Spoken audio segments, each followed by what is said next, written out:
Hello बच्चों, good morning. Standard 2 subject Hindi. बच्चों, पिछले वीडियो में मैंने आपको लेसन नंबर 9 में संयुक्त व्यंजन किसे कहते हैं और संयुक्त व्यंजन कौन कौन से हैं वो समझाया था। आज की वीडियो में हम उसी पॉइंट का अभ्यास के लिए जो प्रश्न दिया है उसके बारे में समझेंगे। तो पेज नंबर 58 निकालिए। निकाला बच्चों? देखिए कौन सा प्रश्न है अभ्यास के लिए। उसमें पहला प्रश्न है, दिए गए वर्णों में से सही वर्ण चुनकर खाली स्थान पर भरिए। तो हमें क्या करना है, इसमें इधर 4 अलग अलग वर्ण दिए हैं। कौन कौन से हैं? क्ष, त्र, ज्ञ और स्र। ये चारों कौन से व्यंजन हैं? संयुक्त व्यंजन। वो हम आगे सीख चुके हैं। तो हमें इनमें से एक ऐसा वर्ण पसंद करना है और नीचे जो बॉक्स में इधर देखिए अलग अलग शब्द दिए हैं। तो हमें इसमें से एक ऐसा वर्ण पसंद करना है जिससे हम 2 सार्थक शब्द बना सके। यानी कि इसमें ये वाले प्रश्न है ना, उसमें 2 सार्थक शब्द बनेंगे, इसमें भी 2 सार्थक शब्द बनेंगे, इसमें भी बनेंगे और इसमें भी हमें 2 शब्द बनाने हैं। लेकिन हर एक में एक ही बॉक्स खाली है। देखिए आपकी किताब में देखिए ये वाला बॉक्स खाली है, इसमें ये वाला बॉक्स खाली है, इसमें ये वाला बॉक्स खाली है और इसमें ये वाला बॉक्स खाली है। तो हमें एक ऐसा वर्ण लिखना है जिसके उपयोग से हम 2 शब्द बना सके। तो अब हम देखेंगे। यहाँ देखिए, यहाँ प दिया है और नीचे वाला बॉक्स खाली है। यहाँ पू दिया है और नीचे वाला बॉक्स खाली है। तो हम इधर इसमें से कौन सा ऐसा वर्ण लिखेंगे तो 2 शब्द मिलेंगे। तो हम इसमें से त्र इधर लिखेंगे तो पहला शब्द मिलेगा पत्र और दूसरा शब्द बनेगा पुत्र। समझ में आ गया? दोनों शब्द में पीछे त्र लगाया तो हमें 2 सार्थक शब्द मिल गए। यानी कि पहला बनेगा पत्र और दूसरा पुत्र। समझ में आ गया बच्चों? वैसे ही हमें दूसरा वाला कंप्लीट करना है। तो इसमें हम देखिए ये वाला बॉक्स खाली दिया हुआ है। इसमें म है, फिर इसके नीचे वाले में पहला मी है और क है। तो इसमें से हम कौन सा वर्ण लिखेंगे तो 2 शब्द बनेंगे। तो इसमें से हम स्र लिखेंगे। यहाँ कौन सा लिखेंगे? स्र। तो कौन सा शब्द बने? यहाँ पहला शब्द बना श्रम। श्रम यानी मेहनत करते हैं ना वो। और दूसरा शब्द बनेगा श्रमिक।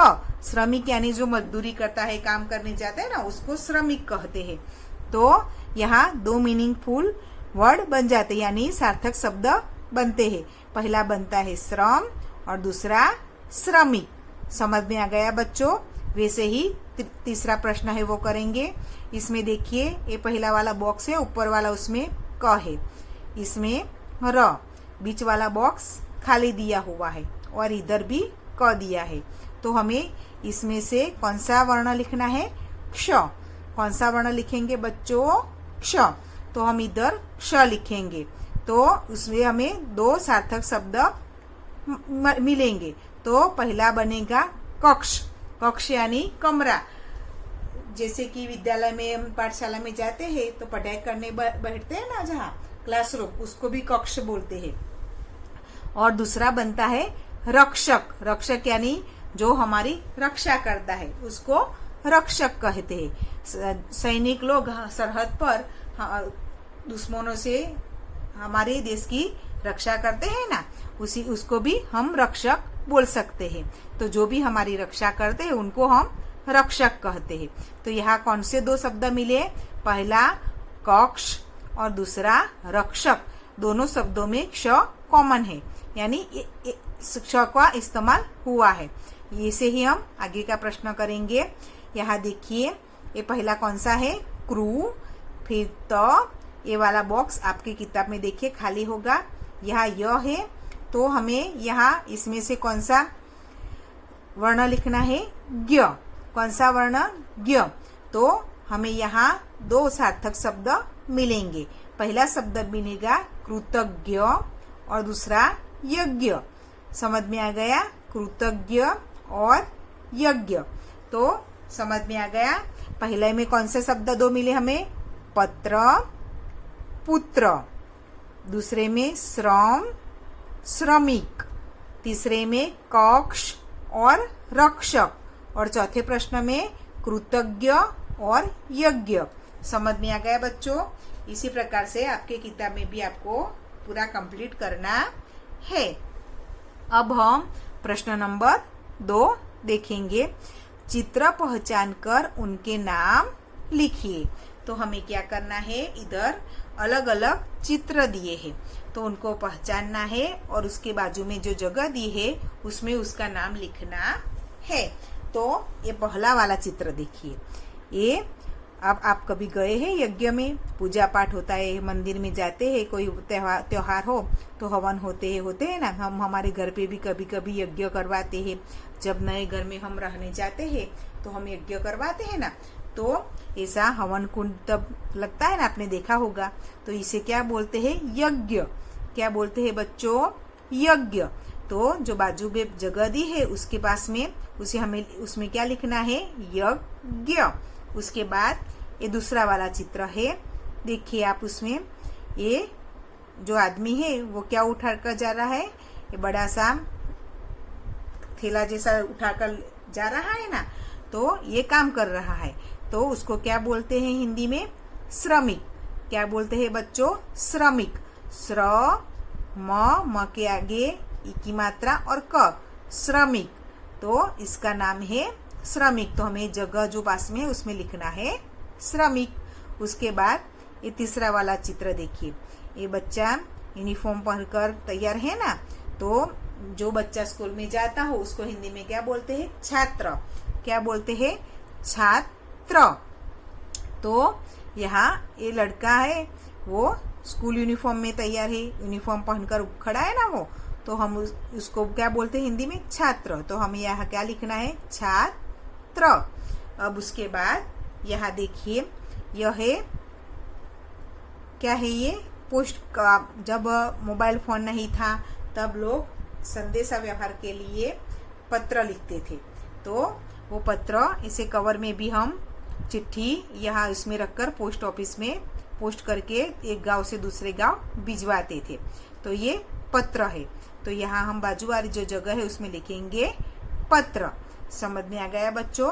पहला वाला है यज्ञ, दूसरा है श्रमिक, तीसरा है छात्र और चौथा है पत्र। समझ में आ गया बच्चों? अब प्रश्न नंबर 3, उसमें क्या करना है? संयुक्त अक्षरों से एक एक शब्द बनाइए।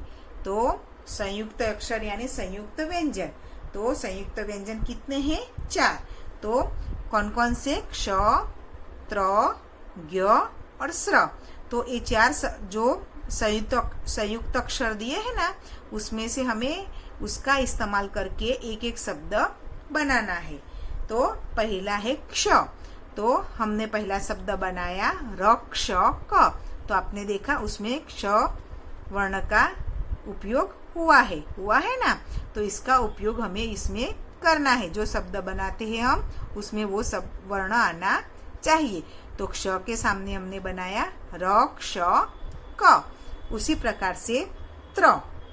तो त्र का इस्तेमाल करके हम कौन सा शब्द बना सकते हैं? पत्र। पत्र हो सकता है, पुत्र हो सकता है और कई सारे शब्द है, लेकिन हमें इसमें से एक ही शब्द बनाना है। उसके बाद है ज्ञ। तो ज्ञ का उपयोग करके हम यहाँ शब्द बनाएंगे कृतज्ञ।